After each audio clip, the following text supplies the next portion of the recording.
Welcome everyone to the April edition of the Nonprofit Insights webinar series hosted by VolunteerMatch. My name is Shari Ilson and I run online communications here at VolunteerMatch, and I've been having a lot of fun with these webinars. Today's session, I feel, is extra special. We are going to be diving deep into some data that was released by the Corporation for National and Community Service, a report on volunteering and civic life in America. A few logistics before we get started. We will absolutely be providing you with links to the full recording of the webinar and the slide deck after the session. We'll be sending out an email within a week. So don't feel like you have to take copious notes unless you want to, and you will be able to watch this over and over again as much as you want. I can't wait. If you have questions for our speakers, please input them into the chat box, and I will be moderating those questions and posing them to the speakers as they become relevant. And most of them I'll be saving until the end.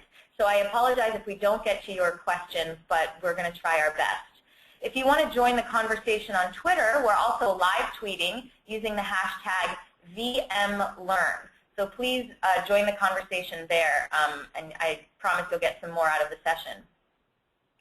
I think that's it. So without further ado, I'm going to introduce our speakers. We have Dr. Chris Spera, who is the Head of Research and Evaluation at the Corporation for National and Community Service, or CNCS as we call it. We also are lucky enough to be joined by Anthony Narino, who is a statistician at CNCS, and our illustrious Greg Baldwin, who is the president of VolunteerMatch and will be moderating the discussion today for us. So why don't we jump right in, and Chris is going to present to us some information and background about CNCS and this specific research. So take it away, Chris. Okay, great. Well, first let me say good day to everyone. Again, my name is Chris Spera. I'm the Director of Research and Evaluation at the Corporation for National and Community Service. As you may know, our headquarters is here in Washington, D.C., which is where I am with my colleague and statistician Anthony Narino. And let me also start by saying thank you to VolunteerMatch for asking us to present some information we have that would be of interest to their constituent group on volunteering and civic life in America. As a researcher and evaluator, we love the opportunity to present the data that we collect and analyze and put out there for use for folks in nonprofit organizations around the country, as well as for policy makers and program developers here in Washington. So again, thank you for the opportunity to be here to speak with you today. Just a couple of quick seconds on CNCS. For those of you that may not be familiar with our organization, we are the organization that runs national volunteer programs such as AmeriCorps, including the AmeriCorps State and National Program, the AmeriCorps Vista Program, and the AmeriCorps MCCC program.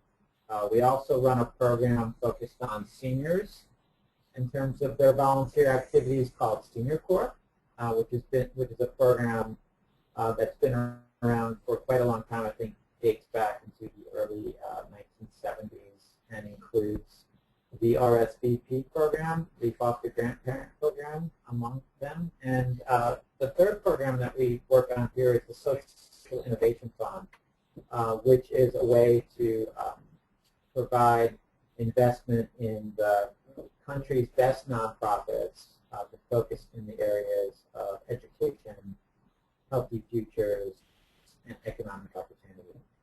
So what I do in my office is I run the Research and Evaluation Office, and we are responsible, among many things, for evaluating our programs in terms of helping to build the evidence base for national service. So a lot of our work includes evaluating the effectiveness of AmeriCorps and Senior Corps and the Social Innovation Fund. And we often look at sort of two sides of the coin. We're looking at the impact that our programs have on members and volunteers that serve, for everything from their health benefits to their broader civic engagement as they pursue their lives following their service period. And we also focus on community impact. So what's the impact that our volunteers and our service members are making in their communities every day? And we try to get the information out in as broad array possible as we can, working with our partners here at the corporation and our Department of External Affairs. One of the things that we've kicked off recently is FEMA Corps, which is a unique relationship between FEMA and the AmeriCorps, which allows AmeriCorps members and volunteers to deploy into to national disasters. So we were part of the large federal response to Hurricane Sandy. So that's just a little bit about our agency and what we do. A big pillar, obviously, foundation for all of our programs and our work here at the corporation is the larger notion of volunteering and giving back to your community, the larger rubric of civic engagement. And one of the projects I wanted to speak with you about today is our Volunteering and Civic Life in America project. The project has been in existence since 2002, so it has about a 10-year history. And it is has been an opportunity for us as an agency to partner with the Census Bureau to collect some really good data on volunteering and civic life, and to provide that data not only at the national level, but one I think the beauties of this project that you hear about today is it gives us the ability to look at this data at the state level and then down to the city level. So it's quite a robust resource, and we have a whole website which provides this data that I'll give you the link to at some point in this conversation today. So just a little bit of a background on the Volunteering and Civic Life in America project. As I mentioned, the project does go back into 2002, so we've been collecting data for about 10 years, and it has been a partnership between CNCS, our agency, the Census Bureau, and the Bureau of Labor Statistics. And as I mentioned, it's a large data collection. We collect surveys from about 60,000 households in the U.S. and about 100,000 adults. It's a supplement to what's called a CPS, or the Current Population Survey, done by the United States Census Bureau in coordination with the Bureau of Labor Statistics. So you may be familiar when the government comes out with estimates on the unemployment rate quarterly. This is the survey that collects that very high profile data. And our volunteering and civic supplement is addended or added on questions to those larger set of current population survey questions. Okay, I want to talk a little bit about what we have found over the years.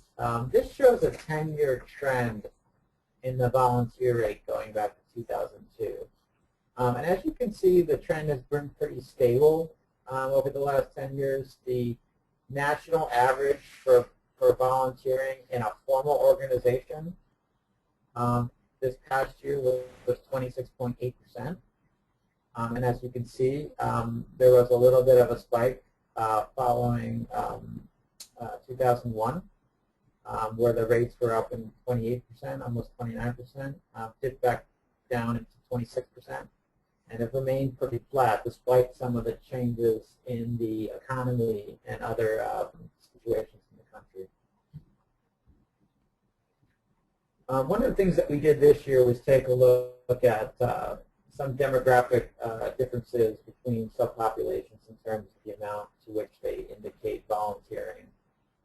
And one of the things that really struck us was that parents, folks with children under the age of 18, probably not surprisingly to you, are a big source of volunteers for the country. Many of these parents are giving back in the schools. Schools sort of like a civic hub in the communities where parents do a lot of volunteering through giving back to their time and resources and energy. You can see the highest rates for volunteering tend to be among mothers, We did, in an earlier study, look to see if there are any difference between working mothers and mothers who were not in the workforce. And interestingly, they're both high. So working mothers as well find time to volunteer in their communities, which I think is a strong commitment to civic engagement in our country. And you can see a little bit of a gender difference here as well, with females tending to have a little bit higher prevalence rate of volunteering. And also we looked at parenting status for volunteers broken out by age. So what you can see here in this graph is parents tend to volunteer at higher levels. If you remember, the national average was 26.8% in 2011. Well, that rate gets close to 50% when you look at parents in their late 40s. So the gap between parents and non-parents is always there, but it tends to exaggerate from about 40 to sort of mid-50s, where that rate sort of lines diverge quite dramatically. Hey Chris, this is Greg Baldwin. I can't help but ask what happens to parents when they hit 61 in the data. They drop off, they stop volunteering, and then they start again the following year. How do you interpret that little glitch at the end of the red line? That may be a transition point between launching children and then looking at taking care of parents. And we know that people who retire shift their volunteering activity and their organizations. So you may be looking at a transition point here. We're not really sure. That's really interesting. If you look at the other side of the graph, parents of very small children tend to volunteer less than non-parents, but then that switches as those children, if you look at traditional ages, that switches as children start to become school age, and they start to move into higher volunteer opportunities. And so you can see that graph increase, that gap increase, until you reach that point where perhaps children aren't necessarily the primary reason why you would volunteer again. Thanks for adding that color. Appreciate it. Sure. The other interesting point is if you look at the parents that are young themselves, so between like 18 and 26, they tend to volunteer less, and it's probably pretty obvious that those parents being young themselves are focused on raising their kids and may not have the time and resources to volunteer. But once you sort of 26 seems to be a turning point where being a parent really facilitates or enhances your likelihood of being a volunteer. As a parent, I know it becomes very difficult to avoid volunteering at that point. Yeah, and that's one of the things we find in our research generally, that one of the most important ways to facilitate volunteers is to ask people to volunteer, to reach out and ask them.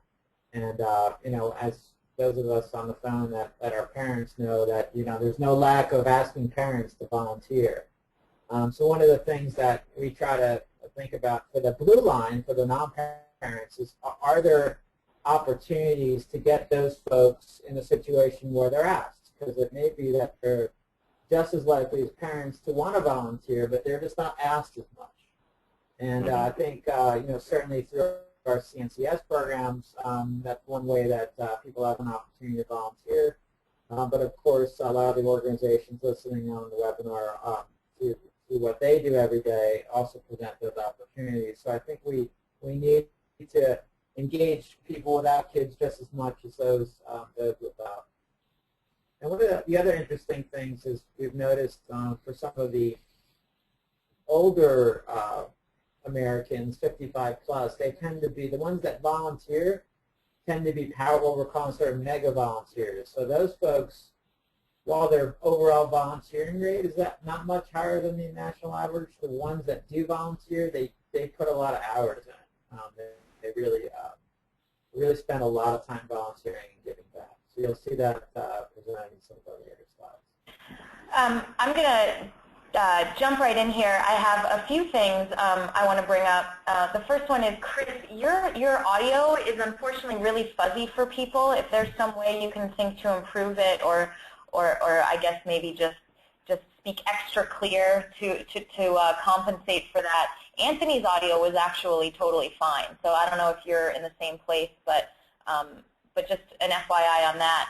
And then we had two really interesting points coming in from the audience that I wanted to bring up around this idea of parents and volunteering. And the first one is that someone made a really good point that often children's organizations are suspicious of non-parent volunteers, and there might be more hoops to go through, more training, and so coming from the organization side, they might not be as welcoming to volunteers that are not parents already. So what are your thoughts on that? That actually sounds fairly accurate. Although we've not ever asked that question or studied that question, intuitively that seems to make sense. There are, however, a lot of opportunities for non-parents to volunteer, and I think the key there is non-parents, and even parents, but non-parents in particular, reaching out and asking their friends or soliciting from their friends opportunities to volunteer would be very helpful. When we did our member survey, our member satisfaction survey, and we looked at the senior corps programs, the primary reason why people were volunteering was that they were asked to, or that someone had reached out to them and brought them into an opportunity to volunteer. And they are volunteering in schools and hospitals and all over. So it may be that they may feel there's a barrier to volunteering if they're a non-parent, but it may also be that they lack the opportunities that a parent might get by virtue of having a kid and being asked. We really don't know the full answer to that question, although it's intriguing and we'd like to study that. That's great, thanks. I have one more parent-related question I want to pose from the audience, specifically about whether parents are volunteering just with child-related causes or with their churches, or if they're getting involved in other ways in higher numbers compared to their peers. They're volunteering across a range of organizations, but clearly for parents, the primary opportunities to volunteer tend to be presented by schools and by religious organizations. Okay, great, thank you. Thank you. Give time to elaborate on that. We don't want to slow you down too much. I'm sorry.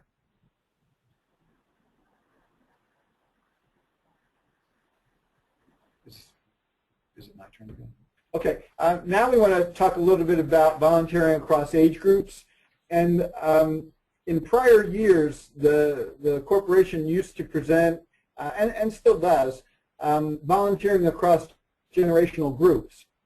This year, however, we looked at those generational groups, and we noticed that for some of these groups, there's pretty wide variation in volunteering rates across the ages that are contained in that group. If you look at millennials and Generation X, there seems to be a drop from very young through the 20s, and then Generation X, you'll see a steady climb across that age range as well as they move into older adulthood and perhaps assume the duties of families and so on. And it's relatively stable across later Gen X, boomers, and older adults. And then in older adults, you'll see the natural decline as people age. So we thought reporting by generations is not necessarily a very accurate way of describing that generation. So we also looked at reporting by 10-year increments. And if you move to the next slide. I think it's there. You'll see that the same basic distribution holds, but that, the 10-year groups, the highest groups are going to be the 35 through 74. Those groups tend to be relatively stable. There's a slight drop-off, but they tend to be relatively stable. And each one of those bars represents years. And if we map them out across all the years, you'll see that they, again, are relatively the same, that this pattern holds across the last decade. Okay. Here, if you look at the types of organizations, I broke out youth and young adult. And so this would be the 16 to approximately 35 age group. And you'll see that the primary opportunities for volunteering tend to be education and religious groups, although social and community services and hospitals also pick up a decent number. Go ahead. If we look at older adults, you'll see the shift here tends to be in the direction of primarily volunteering at religious organizations. And here you're going to see the type of volunteering as well as the type of organization vary. Older Americans tend to volunteer at places where they can do things like collect, prepare, and distribute food, whereas younger Americans tend to volunteer in areas where they can do mentoring and tutoring and coaching and so on.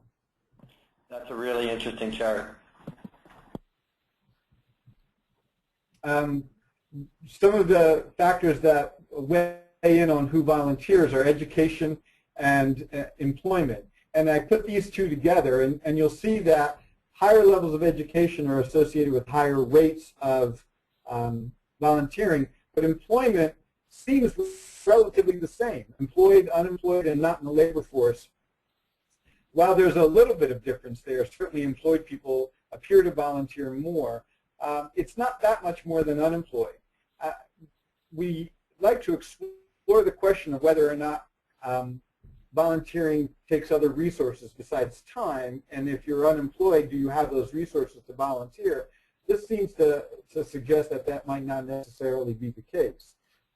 Further, in some of the research that we're currently trying to do, we're looking at the role of volunteering as a gateway back to employment. So if you're unemployed and you volunteer, is the likelihood that you will gain employment the following year higher than if you didn't volunteer? So that's a question that's hanging out there that we're hoping to have some answers to this year. If you look at the types of organization by employment status, you'll again see that unemployed adults have high rates of volunteering in education and youth services, and folks not in the labor force and who are employed also volunteer at higher rates in religious organizations. And for most of the other organizations, they seem to be relatively the same.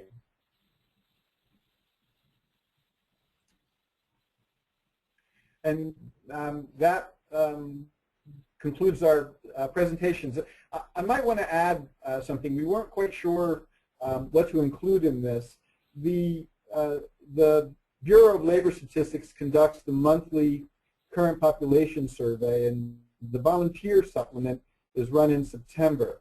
The civic engagement supplement, which we did not present today, is run in November, and we examine and report on both of those in our on our website.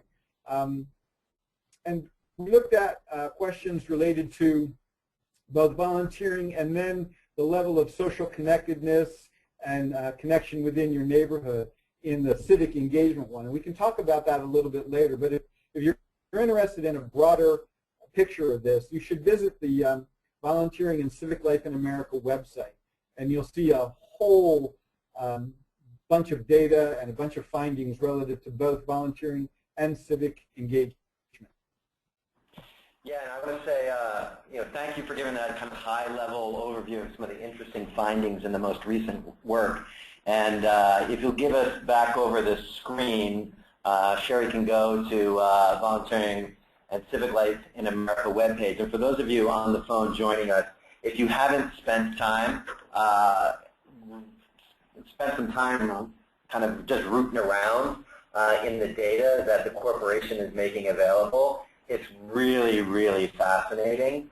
very interesting and a great resource that I spent a bunch of time on prior to this webinar and was really impressed with some of the information I found. I think one thing, just as a quick highlight, Sherry, to kind of finish the conversation about parents, click on the infographic down on the right-hand side. Open up the infographic that the corporation's put together.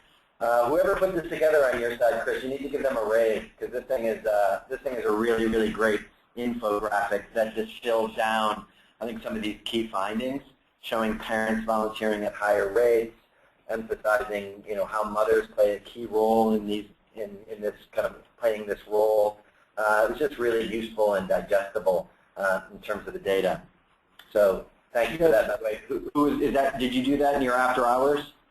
That was actually our web designer who did that. We meet every year and we talk about how we're going to present the data. And this year, unlike prior years, we combined both volunteering and civic life. So we had to change the way the website looked. And we wanted to include and highlight specific areas that were of interest to us. And this year it was parents. It was the very first time that anybody had taken a look at that. One of the things I want to bring you back to in terms of the PowerPoint is we apparently skipped over some slides quite accidentally in the beginning, and if we can return back to the original 10-year trend line. Sure. I just gave you back control, so you can do that on your own. And oh, cool, great. Yeah. Okay. I was hoping you'd talk a little bit about some of the states. Yeah, one of the things we do on the website is we rank the states by rates of volunteering, and we also rank MSAs, and we include some of the civic rankings as well for both states and MSAs, as well as nationally. And here you can see that the highest the highest rates of volunteering for the states tend to occur in the Midwest, and as you move slightly west of that. Utah is historically the highest rate of volunteering. Utah, that's where that occurs. And Idaho, Iowa, Minnesota, and South Dakota, they're always in the top 5 or 6. We don't really know why. And people have offered a lot of different explanations for that, some of which are conjecture. And so we really can't say. But Utah has remained extraordinarily high, and they are very proud of that out there. We hear from them every year. They're the first ones asking, what are the rates by state? And so we send it out. We also break down by urban, suburban, and rural volunteering. And this also tends to make sense if you think about those groups that volunteer at the highest rates. We have suburban and rural parents, or suburban and rural residents volunteering at much higher rates than urban residents, which may be driven by demographics, and it may also be driven by opportunity. We don't really know. That would be also be an interesting question to ask. We also wanted to talk a little bit about where people volunteer. The census asks the question of organizations that you volunteer in, and they break them down by youth, civic and political, sports, hobbies and cultural, social and community services, religious, and hospitals. And you can see that the largest groups where people volunteer tend to be religious and educational and youth services. They're really the primary opportunity structures for getting involved in volunteering. Primarily, again, for the highest rates, which would be parents and people in their mid-30s to mid-50s. Chris, just a question on volunteering in religious organizations, just to dig in a little deeper. Is your sense from the data that people who are volunteering as part of a faith-based community are volunteering for activities that support their church or synagogue or religious institution, or is it volunteering for another cause or organization? Like the difference between I'm volunteering to help raise money for the church, or I'm volunteering to teach church school, or work in the synagogue, or is it volunteering to support some walkathon or something like that? Do you have a sense? We don't Yeah, we don't really know that, and that's not a question we ask. The closest we come is the type of activity that you do. And we notice that, again, this breaks down by age. Younger folks tend to work in educational mentoring and youth services, and older folks tend to work in the distribution of food, the collection of food, the collection of clothing, and in the middle, there tends to be a lot of fundraising. So the best we can say is that whatever organization or whatever type of organization you volunteer in, you're going to be, your activities are going to vary by those tasks. So if it's religious, I'm assuming that there's going to be a fair amount of social involvement, food distribution, clothing distribution, servicing for the poor. There may be some Sunday school. But if it's education, then you're going to be mentoring and tutoring and fundraising. And I think fundraising for a lot of nonprofits and for schools and churches is a very big deal. Thanks. And as you continue, you guys have done a much better job on the sound. Chris, just make sure you stay as close to the phone as you can, so we don't get all warbly. If you look at the final one, types of volunteering, you can see I put the age range and then the type of volunteering that was the primary selection they chose. 16 to 19-year-olds tend to do general labor. They're people who clean up and do environmental and community work. 20 to 24 tends to be mentoring. 25 to 34, fundraising, and that stretches all the way through 55. That group tends to be primarily fundraisers. So they would do the events, host events, they would run activities that raise money. And then as you get older and you move into the older age groups, you'll see that they tend to collect and distribute food and clothing and that sort of thing. So that's the way it breaks down in terms of age and their primary selection for volunteering. Wow, that's really neat. I've never seen a chart like that. Okay. I think if I Okay. And then we covered the rest. I just wanted to cover those slides. So now I guess we're open for some questions. I think we're going echo chamber on you guys. We'll switch back over to our. Yeah. Okay. How's that? Better? Much better. Okay. So we were told you were going to give us a hardball question. You're still a wee bit echoey. The hardball questions? Yeah. All right. I'm waiting to say I don't know. So I'll try to ask my hardball questions and not. It may be your computer sound system is echoing back. But I think, first of all, thanks for joining us. Thanks for prepping for this. I know that here at VolunteerMatch, we've been in this space for a very long time, and we've seen lots of research come and go in volunteering, and are just really impressed with the work that the corporation does every year to really dig into the volunteering numbers using, the tools that are, the tools at your disposal, which are incredibly valuable, I think, to the field and to the space, to be able to have a rider on the same survey instrument that we use as a country to evaluate unemployment and be using that same tool to evaluate volunteering rates is just terrific. So keep up the good work. That's a terrific resource, and for anybody who hasn't spent more time really digging into the research, this is not the hardball question. This is the softball. Thank you very much. So thanks for that, and it's something that we've been following. And I think the question that the first hardball, it's not the hardest question in the world, but I think it's still it's still a question that eludes me, and I think eludes a lot of folks is, all right, great, 25% of Americans, 26% of Americans on average volunteered. It's pretty stable. based on the data, what in the world is wrong with the other 75% of Americans? What are they doing out there? What's keeping them from volunteering?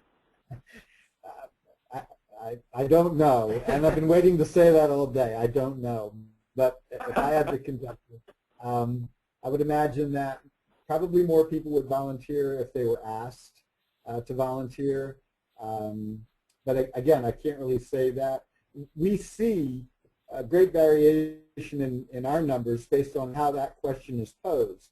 And in the September supplement, the question is posed, do you volunteer for a formal organization? But we happen to know that Americans tend to do a great deal within their communities, within their neighborhoods, for their neighbors, and so on. And when we ask, do you do or exchange favors for neighbors, that number is more than double.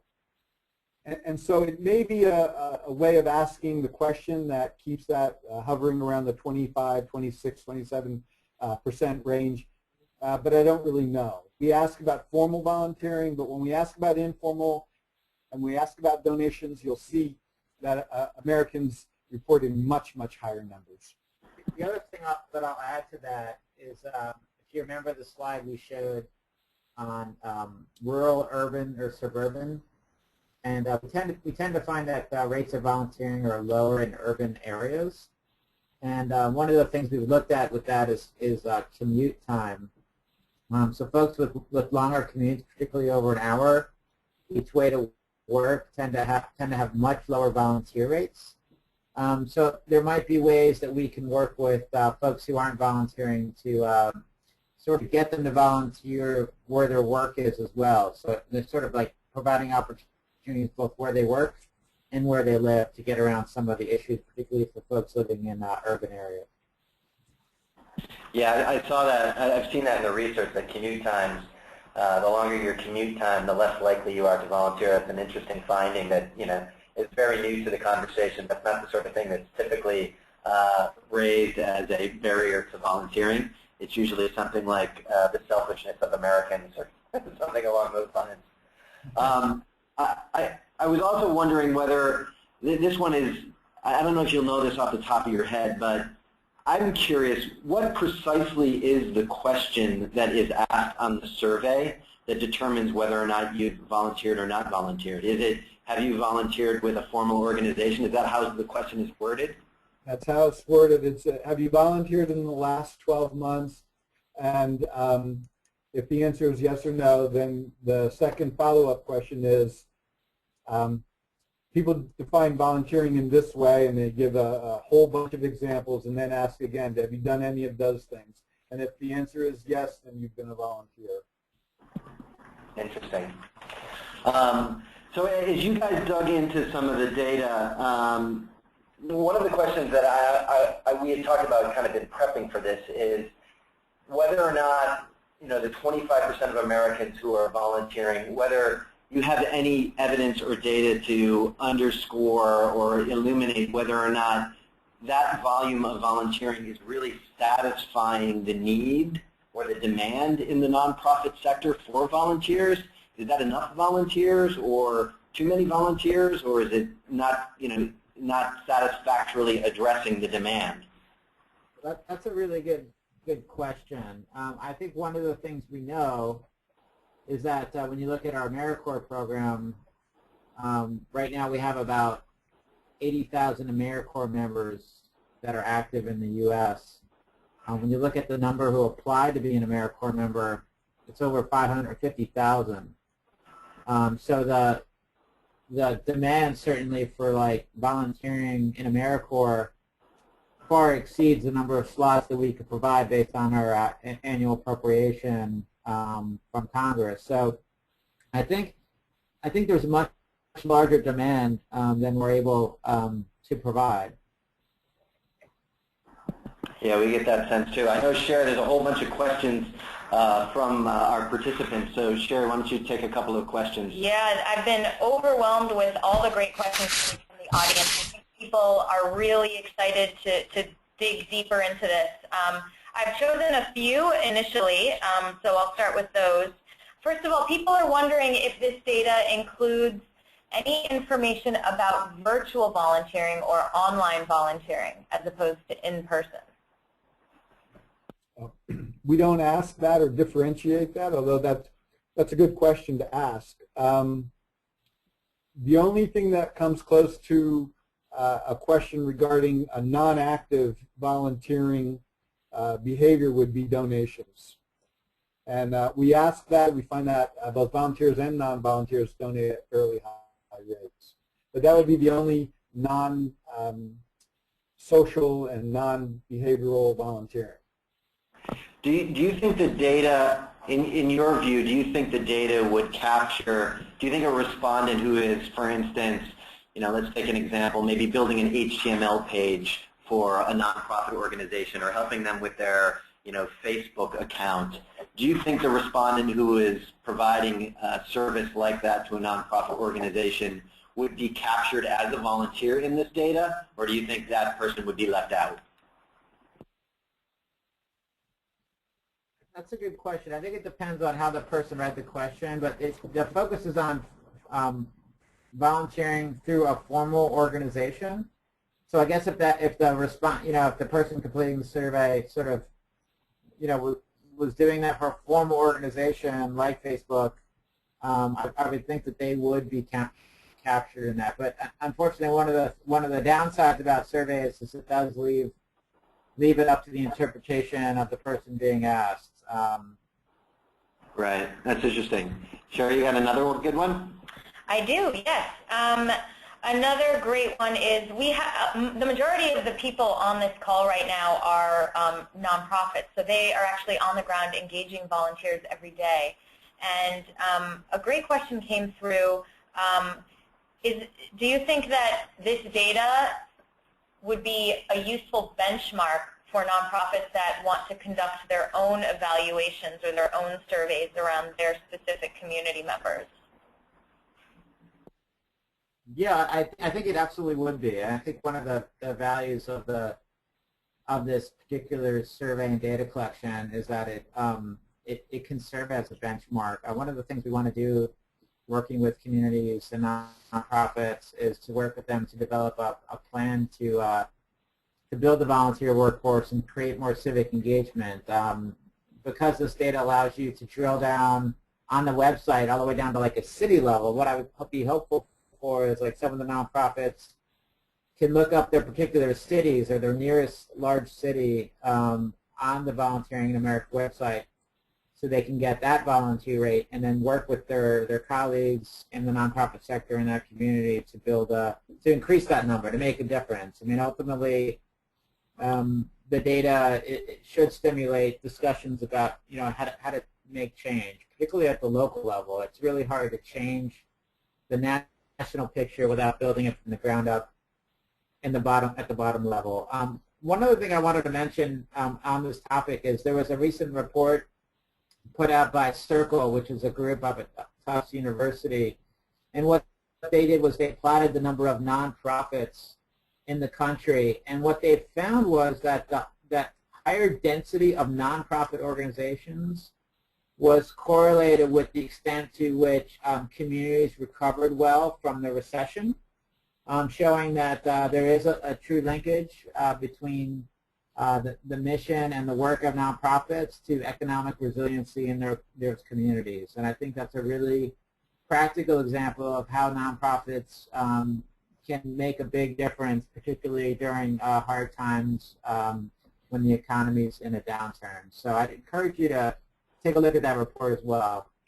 I would also like to add to that on the website we post going back to 2008, but we have 10 years of data down to the MSA level, down to the city level. So it's available for any organization that wants to look at trends and use those trends as a benchmark and start to set higher goals.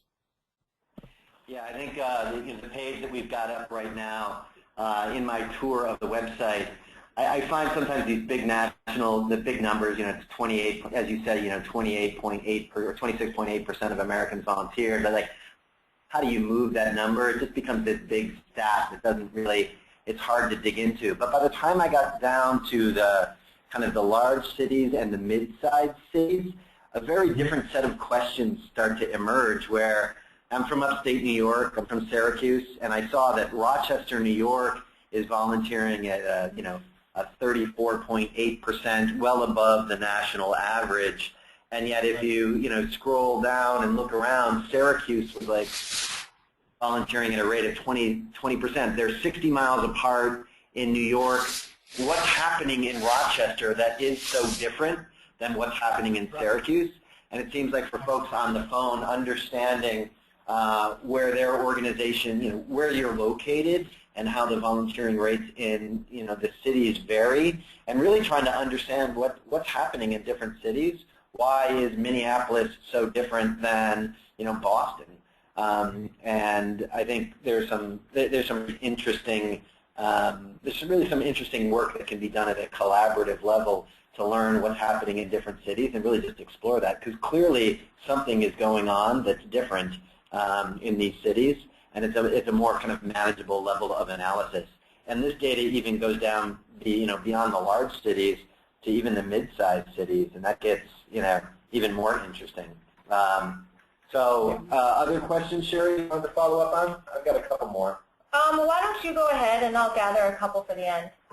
So one of the questions I've always had is, I've always had this picture. I've been in this space now for more than 15 years, and when I talk to folks about volunteering, particularly those folks who don't volunteer, you generally get this stereotype of volunteering, which I find is very inconsistent with the data that we end up seeing. Maybe one of the biggest misconceptions you had a brief chart on, which is that people tend to believe, I'll go out and we'll say, the economy is bad and unemployment is high, and I'll often get at a, kind of a cocktail party environment, well, that must be good for you at VolunteerMatch, because if people have more time, then they must be volunteering. And that's one of the kind of misconceptions of volunteering that I think undercuts our ability to kind of shape the landscape and get more people involved, that somehow just having time on your hands is the secret to volunteering. Are there other misconceptions that you guys have discovered in your research that I think are worth kind of uncovering? Like correlations between people's, like a misconception that just doesn't square with the data? Actually, some of the trends, I don't know if they're misconceptions, but the two that have stood out for me as I came on board and started looking at this is that older Americans tend to volunteer maybe at lower rates overall, but at much, much, much higher intensity. So you'll see your higher devotion to volunteering and commitment to showing up and helping every day much higher in people who are retired and near retirement age. And working mothers tend to be the strongest group. People we typically think of as having the least amount of time are the people out there pushing away the most. And so those are the two things that were surprising. I found those are two that leapt out for me as well. I think early on in this, it became clear that the busiest people are also the people most likely to volunteer, which really kind of forces you to rethink what's going on. It's not idleness that encourages volunteering, for sure. Any other advice that you might give based on this research, or things that you encourage nonprofits, data that they should be exploring for kind of making use of this information? What do you think would be the advice you'd give to nonprofits who are taking a look at this? How would you recommend approaching this to make the most out of the data? I think using the benchmarks and then setting goals for increasing volunteering would be one use of the data. Secondly, I think looking at some of our findings and some of the research that's on the web, it would be helpful to do a lot of outreach and to target groups that have not historically been approached, and try to up numbers within subgroups of overall volunteers. So doing outreach for parents without children might be one start. Great. Sure, do you have a couple more? We don't have too much time left. Yeah, we've gotten some requests. You mentioned the report that links nonprofits in a town with the economic stability. Where can people find that report to learn more? We have a link to it on our website. On the volunteeringinamerica.gov website? Right, but if you in the resources section of that website, yeah, there's a link to it. It's also on the website of the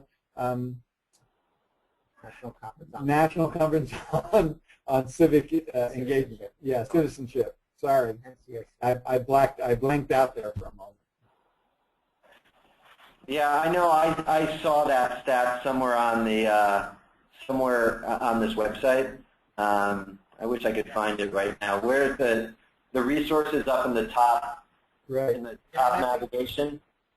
Yeah, and I think, Greg, going back to your question about misconceptions, I think there's a large misconception about volunteers perhaps displacing, folks looking for permanent work. And I think what you see in that report is that it's actually the opposite. That volunteering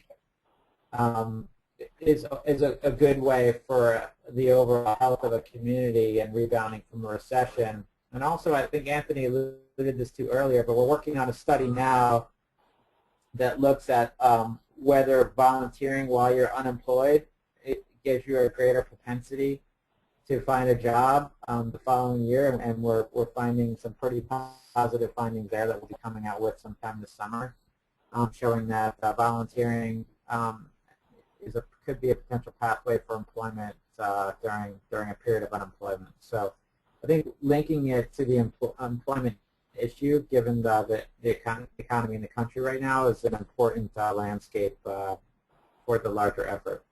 And perhaps doing outreach to unemployed persons may be one way of enhancing or building volunteer numbers because of what it offers to them.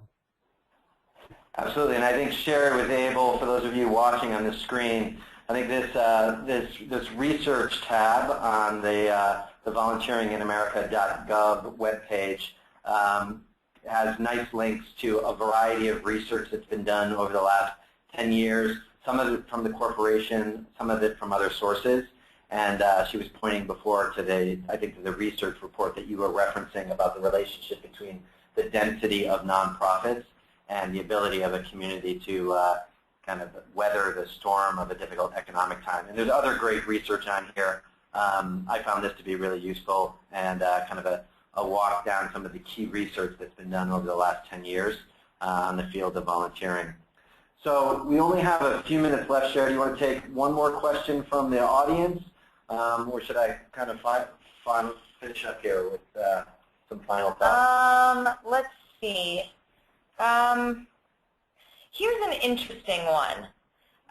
Someone asked, you mentioned that a great takeaway from this is to use this information to increase volunteering and volunteer engagement.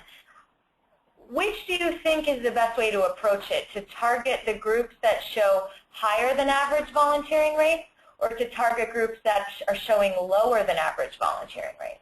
Oh, classic social science question.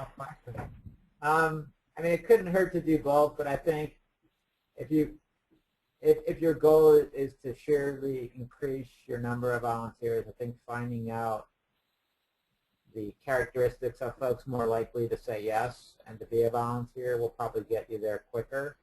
I guess I would just draw out a note of caution that I think it's important to have a diverse set of volunteers. So I think it's important to reach out to folks who may be less likely. But I think if your goal is to surely just increase your numbers, I think looking at the folks that are more likely to do it, I think we'll get you there quicker.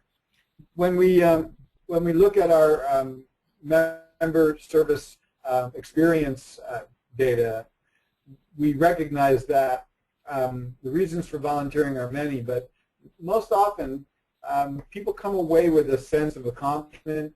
They come away with a sense that they've given something of themselves and it's felt really good. They feel like they've achieved something, and they feel like they have a higher commitment to their community. that coupled with the notion that volunteering may actually be beneficial to a job search, and also to, for social outlet. We're seeing that with volunteers.